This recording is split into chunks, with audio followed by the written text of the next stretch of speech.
আসসালামু আলাইকুম। আমি ডাক্তার মাকসুদ হাসান সিয়াম। আশা করি সবাই ভালো আছেন।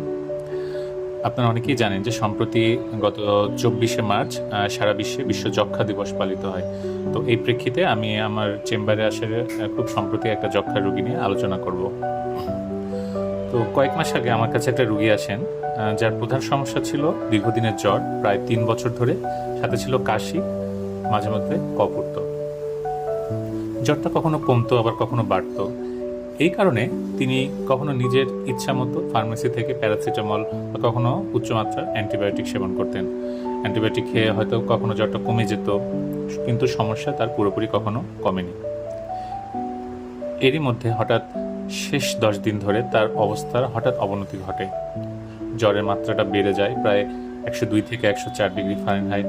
এর সাথে কাঁপুনি এবং সাথে কাশি এবং শ্বাসকষ্ট উচ্চমাত্রায় বেড়ে যায়।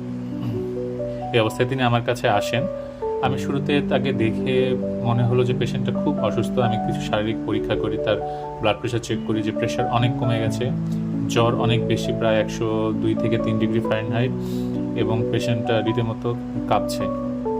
এই অবস্থায় আমি তাকে একটা সিবিসি, একটা বুকের এক্সরে করতে বলি, এবং কিছুক্ষণ পর আমি যখন রিপোর্ট পাই দেখি যে সিবিসিতে আমার ইনফেকশন মার্কার, যেটা ডাব্লিউবিসি বলে, ডাব্লিউবিসি অনেক বেশি, এবং এক্সরেতে আপনারা যে ছবির মতো দেখতে পাচ্ছেন এরকম একটা লাং অ্যাবসেসের একটা শ্যাডো আমি পাই।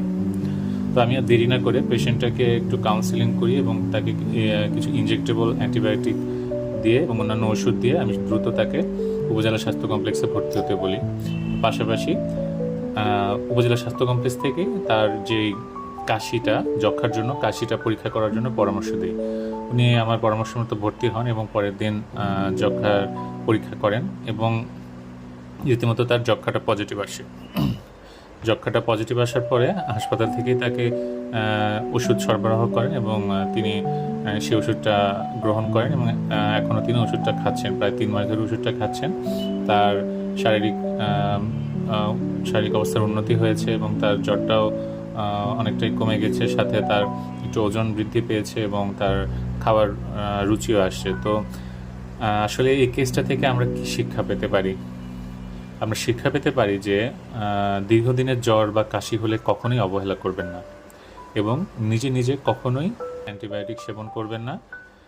আর যক্ষ্মা, যেটা একটা নিরাময়যোগ্য রোগ, এটা নিয়ে কখনোই অবহেলা করবেন না। যত দ্রুত সম্ভব যক্ষ্মা ওষুধ শুরু করবেন, এবং দ্রুত এই যক্ষ্মা থেকে আপনি মুক্তি লাভ করবেন। তো সবাই ভালো থাকুন, সুস্থ থাকুন। ধন্যবাদ।